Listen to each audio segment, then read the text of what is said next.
तो भाई अभी हम लोग देखेंगे जो जनरल सर्जरी है उसका इसमें जनरल सर्जरी का आगे एक्यूट इन्फेक्शन हम लोग देख रहे हैं, तो आगे देखते हैं। तो भाई इसमें हम लोग सबसे पहला टॉपिक देख रहे हैं अपसेस। तो बेसिकली अपसेस क्या होता है? बेसिकली अपसेस कुछ नहीं होता। अपसेस मतलब होता है कलेक्शन ऑफ पस। अपसेस मतलब क्या होता है? कलेक्शन ऑफ पस होता है। ठीक है, ठीक है। तो अपसेस तो यहाँ पे मैं तो बेसिकली क्या होता है? लोकलाइज कलेक्शन ऑफ द पस। और यहाँ पे बेसिकली ये वो वुंड जो ऑर्गेनिज्म है, जो मतलब जो ऑर्गेनिज्म है वो माइनर या फिर मेजर वुंड के थ्रू क्या करता है? एंटर कर सकता है। ठीक है, मतलब किसी को माइनर स्क्रैच है, ठीक है, तो उसके थ्रू वो क्या करेगा? एंटर कर लेगा। ठीक है, उसके बाद गाइस वो पस में बेसिकली होता क्या है? पस में बेसिकली क्या होता है ना, ल्यूकोसाइड होते हैं, क्योंकि जब भी इन्फेक्शन होता है तो हमारी बॉडी उससे फाइट करती है। तो ल्यूकोसाइड जो होते हैं मतलब न्यूट्रोफिल वगैरह आके उसके बाद बैक्टीरिया आपस में फाइट करते हैं, तो वहाँ पे होते फाइट चलती है, तो वहाँ पे कुछ मर जाते हैं दोनों। ठीक है, तो वहाँ पे ल्यूकोसाइड मिलेंगे बैक्टीरिया, और कुछ वहाँ पे टिश्यू डैमेज हो जाता है तो नेक्रोटिक टिश्यू दिखते हैं। तो ये पस में अपने को मिलता है। क्लिनिकल फीचर का इसमें क्या होगा? थ्रोबिंग पेन होता है, क्योंकि यहाँ पे जो पस की वजह से ना नर्व जो होती है प्रेस होती है, तो उसकी वजह से थ्रोबिंग पेन होता है।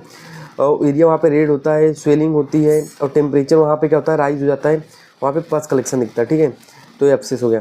उसके बाद ट्रीटमेंट क्या है? एंटीबायोटिक थेरेपी हम लोग देते हैं। ठीक है, उसके बाद हम लोग क्या देखेंगे? Incision and drainage. अब गाइस मैं एक प्रोसीजर बताता हूँ, इंसीजन एंड ड्रेनेज करते कैसे हैं। तो procedure of incision and drainage, procedure of incision and drainage. देखो बहुत पढ़े हो गए इंसीजन ड्रेनेज, इंसीजन ड्रेनेज पर होना इंपॉर्टेंट है। सपोज ये कोई बंदा है और ये इसका सपोज हैंड और यहाँ पे मेरा सपोज अब्सेस बन रखा है, तो सबसे पहले मैं क्या दूंगा ना? स्टैब इंसीजन, स्टैब इंसीजन दूंगा गाइस। ठीक है, तो स्टैब इंसीजन मैं दूंगा। देन इसके बाद क्या करूंगा? स्टैब इंसीजन दूंगा। देन इसको बाद मैं ये पूरे पस को निकालूंगा, जो पूरा पस रहेगा ना उसको मैं निकालूंगा। और उसमें मैंने क्या करूंगा? अगर सपोज कैविटी ज़्यादा बड़ी है तो उसको जो भी मटेरियल्स रहेगा ना, जो भी मटेरियल रहेगा अपने फिंगर डाल के, तो अपने फिंगर डाल के ना पूरा उसको डिब्रीस वगैरह को पूरा ना निकाल देने का। ठीक है, उसको निकाल देने का। ठीक है, या फिर हम लोग इसके लिए फोर्सेप्स का भी यूज कर सकते हैं निकालने के लिए, या फिर हम लोग बेसिकली की उंगली का भी यूज कर सकते हैं उसको निकालने के लिए। ठीक है, फिंगर से भी निकाल सकते हैं। ठीक है, तो फिंगर से निकाला, पहले स्टेप इंसिजन दिया, देन फिंगर से उसको पूरा निकाल दिया, पूरा कैविटी खाली कर दिया, है ना। उसके बाद वहाँ पे जो कैविटी होगी उसको इरिगेशन करने का। इरिगेशन हम लोग कैसे करते हैं? नॉर्मल सलाइन से, या फिर पोविडीन आयोडीन से अपन कर सकते हैं, या फिर H2O2 से हम लोग कर सकते हैं इरिगेशन। तो नॉर्मल सलाइन से इरिगेशन कर सकते हैं, इरिगेशन कर सकते हैं। मतलब सबसे पहले स्टेप इंसिजन दिया, देन पस को क्या किया? पूरा पस को निकाला, फिर उंगली डाल के पूरा जो डेब्रिस मटेरियल होगा उसको निकाला, फिर इरिगेट करेंगे विथ नॉर्मल सलाइन।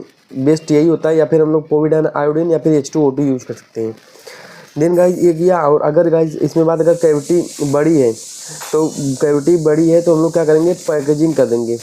तो जो रोलर गॉज होता है ना, तो जो रोलर गॉज होता है, रोलर गॉज होता है, उससे हम लोग क्या करेंगे? पैकेजिंग कर देंगे। तो रोलर गॉज पीस जो होता है उससे हम लोग क्या करते हैं? पैकेजिंग कर देते हैं, और वो पैकेजिंग को 1 से 2 दिन तक रखते हैं, उसके बाद हम लोग निकाल देते हैं। तो उससे क्या होता है? हीलिंग थोड़ी सी अच्छी हो जाती है। ठीक है, तो रोलर को अगर एक डीप कैविटी है तभी हम लोग करते हैं, अगर कैविटी डीप नहीं तो ज़रूरत नहीं इसकी करने की। उसके बाद हम लोग इसमें एंटीबायोटिक पेशेंट में हम लोग 5 से 7 दिन तक के लिए देते हैं। मेनली हम लोग अमोक्सिक्लेव वगैरह देते हैं। अमोक्सिक्लेव कैसा रहता है? ग्राम पॉजिटिव ग्राम निगेटिव इसके अगेंस्ट भी काम करता है। ठीक है, थोड़ा बहुत एनारॉब्स के अगेंस्ट भी काम करता है, तो इसका फ़ायदा हो जाता है ये। ठीक है, उसके बाद ये पूरा प्रोसीजर हो गया, हम लोग कैसे इंसिजन ड्रेनेज करते हैं। और उसके बाद गाइस याद रखना, जैसे हम लोग ने पस निकाला ना, पस को हम लोग को भेजना है किसके लिए? कल्चर एंड सेंसिटिविटी के लिए। ठीक है, ये भी याद रखना, पस को हम लोग को भेजना है कल्चर एंड सेंसिटिविटी के लिए। तो एक बार फिर प्रोसीजर बता रहा हूँ। यहाँ स्टेप इंसिजन दिया, पस लिया, उसको कल्चर एंड सेंसिटिविटी के लिए भेजा। उसके बाद वहाँ पे फिंगर डाल के पूरा मटेरियल को निकाल दिया, या फिर फोर्सेप डाल के निकाल दिया। फिर इरिगेट किया विथ नॉर्मल सलाइन, या फिर पोविडीन आयोडीन, या फिर H2O2 से। इसके बाद अगर कैविटी बड़ी है तो पैकेजिंग कर दिया विथ रोलर गॉज। उसके बाद क्या करेंगे हम लोग? उसके बाद हम लोग क्या करेंगे? एंटीबायोटिक कवर देंगे उसके बाद, मतलब एंटीबायोटिक ट्रीटमेंट हम लोग देंगे। ठीक है, उसके बाद गाइस नेक्स्ट मैं बताता हूँ दूसरा जो है, दूसरा टॉपिक अपना क्या था? दूसरा टॉपिक पाइमिक एब्सेस होता है। तो पाइमिक एब्सेस बेसिकली क्या है? यहाँ पे जो सर्कुलेट ड्यू टू पस प्रोड्यूसिंग ऑर्गेनिज्म, जो ऑर्गेनिज्म पस प्रोड्यूस करते हैं ना, अगर वो सर्कुलेशन में घुस जाते हैं ना, तो वहाँ पे क्या होगा? पाइमिक एब्सेस हो जाता है, मतलब ब्लड में एब्सेस मतलब बनना चालू हो जाता है वहाँ पे। और मेनली ये डायबिटिक पेशेंट में अपने को दिखता है, क्योंकि वहाँ पे जो होते हैं उनकी वहाँ पे इन्फेक्टिव जो होता है, इन्फेक्टिव का रिस्क वहाँ पे ज़्यादा होता है, इन्फेक्शन का रिस्क ज़्यादा होता है। और पेशेंट ऑन कीमो, तो यहाँ पे इनका थोड़ा इम्यूनिटी वीक भी होता है। ठीक है, तो वहाँ पे इम्यूनिटी रिलेटेड जो एक्टिविटी होती है वो स्लो होती है, तो इनमें होने का चांस ज़्यादा होता है ये। और ये मल्टीपल होते हैं, टेंडरनेस यहाँ पर होता है पर मिनिमल होता है। और localise temperature is not present, मतलब अगर कोई लोकल अब्सेशन हो तो वहाँ पे टेम्परेचर एब्सेंट रहेगा। मल्टीपल इंसिजन एंड ड्रेनेज हम लोग यहाँ पे करते हैं गाइस, और ड्रेनेज करते हैं और एंटीबायोटिक कवर देते हैं, ठीक है, ट्रीटमेंट एंटीबायोटिक हम लोग देते हैं उसमें। तो इसके बाद कोल्ड अपसेस बेसिकली किस में मिलता है ना, टीबी में, लेप्रोसी में, एक्टिनोमाइकोसिस में एंड मेडुरा फूड में। तो मेनली टीबी मिलता है जो सर्वाइकल ट्यूबुलर लिम्फेंजाइटिस होता है ना, उसमें अपने को मिलता है। और सेकेंडरी टीबी होता है कि मेरा ये जो लंग्स होता है इसके थ्रू लिम्फेटिक के थ्रू नेक में अपने को दिखता है। मेनली इसका डिफरेंशियल डायग्नोसिस हम लोग ब्रेकियल सिस्ट भी बनाते हैं, ठीक है। और उसके बाद हम इन्वेस्टिगेशन हम लोग क्या कराएंगे, AFN-AC कराते हैं, इससे बेसिकली बहुत सा ईजी डायग्नोस हो जाता है वो। Fine needle aspiration cytology, X-ray हम लोग कराएंगे कि लंग्स में तो नहीं है, CBC कराएंगे तो ये साथ तो बड़ा नहीं है, हीमोग्लोबिन कम होगा उसका बंदे का, ठीक है ना। तो ये सब होता है बेसिकली।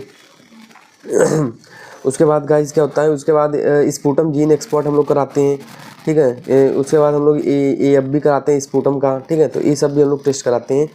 उसके बाद कोल्ड अपसेस है, बेसिकली क्या होता है, कोल्ड अपसेस होता है तो वहाँ पे no rise in temperature, no tenderness, और सॉफ्ट रहेगा, वो कैसा रहेगा, सॉफ्ट रहेगा और फ्लक्चुएशन रहेगा उसमें, ठीक है। और ट्रांसलेशन नेगेटिव आता है।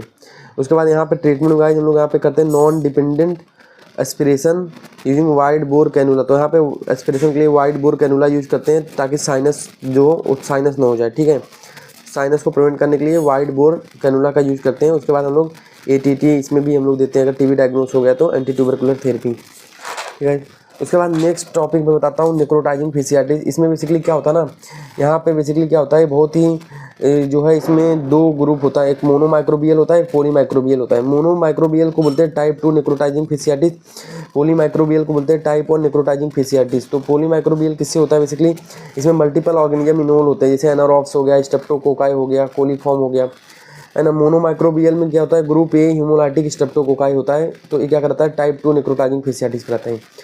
मेनली कॉमन साइड क्या होता है इसका नेक्रोटाइजिंग फेसियाटिस का, lower extremity, genital and groin region and lower abdomen. तो इसका एक कॉमन साइड होता है गाइस। यहाँ पे होता क्या है ना, सबसे पहले यहाँ पे सडन पेन होता है अफेक्टेड एरिया में और विथ ग्रॉस स्वेलिंग। उसके बाद जो पार्ट होता है रेड होता है, स्वोलन होता है, एडिमेटस होता है, उसमें रेड स्वोलन एडिमेटस होता है। उसके बाद गाइस वहाँ पे नेक्रोसिस और अल्सरेशन भी बनते हैं, ठीक है। Just a second.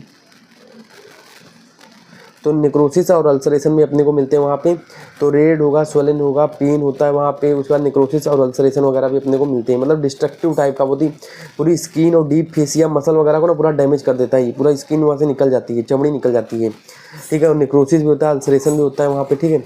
और अगर गाइस को ट्रीट नहीं करिए तो जॉइंटिस, फीवर और रीनल फेलियर में भी पेशेंट जा सकता है, ठीक है। डायग्नोसिस की फुल थिकनेस बायोप्सी से हम लोग बनाते हैं।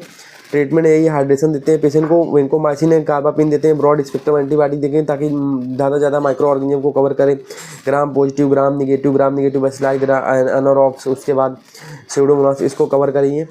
ट्रीटमेंट में हम लोग वाइड एक्सीजन हम लोग देते हैं, उसके बाद डिब्राइमेंट करके स्किन ग्राफ्टिंग हम लोग कर देते हैं पेशेंट में, ठीक है।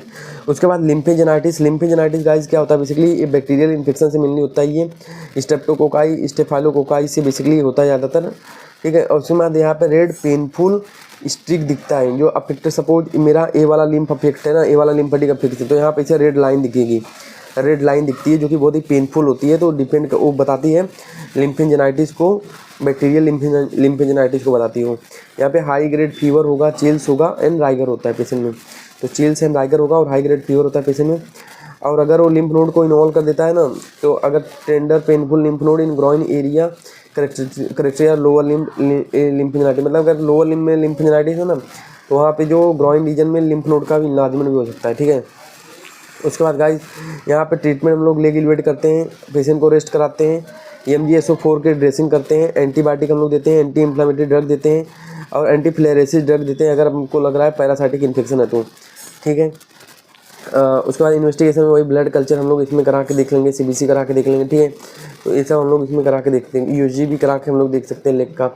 तो ये सब इन्वेस्टिगेशन होगा। ट्रीटमेंट गाइस MgSO4 ड्रेसिंग कैसे करते हैं हम लोग अभी ये देखते हैं, how to do MgSO4 dressing. तो यहाँ पे ग्लिसरीन MgSO4 बेसिकली क्या करता है, ऑस्मेटिक इफेक्ट से क्या होता है, वहाँ पे इन्फ्लामेशन, स्वेलिंग वगैरह को कम कर देता है ये MgSO4, तो ऑस्मेटिक इफेक्ट से अपना काम करता है।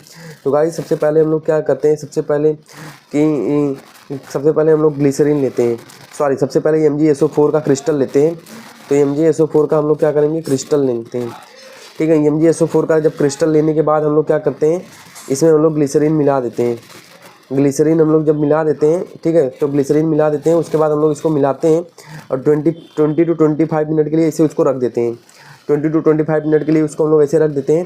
फिर उसके बाद रोलर गॉज से हम लोग क्या करते हैं, रोलर गॉज को उसको हम लोग डुबाते हैं और डुबा के उसको हम लोग क्या करते हैं, पट्टी कर देते हैं। उसके बाद हम लोग उस पर थोड़ा सा पट्टी, जो पतला वाला पट्टी है, उसको हम लोग उसको क्या करते हैं, बांध देते हैं। ठीक है, तो रोलर गॉज से उसको हम लोग पट्टी करेंगे। देन उसके बाद पतला वाला जो पट्टी है बेसिकली, ठीक है, तो उससे हम लोग उसको क्या करेंगे, बांध देते हैं। ठीक है, तो उससे क्या होगा, धीरे धीरे करके इफेक्ट जो होता है, स्वेलिंग, रेडनेस, ये सब क्या होता है, कम हो जाता है। ठीक है, तो guys this is all about the lymphangitis, necrotising fasciitis, abscess. ठीक है, तो नेक्स्ट वीडियो में हम लोग देखते हैं साइनस क्या होता है, फिस्टुला क्या होता है, इसका ट्रीटमेंट हम लोग कैसे करते हैं, ये सब देखेंगे।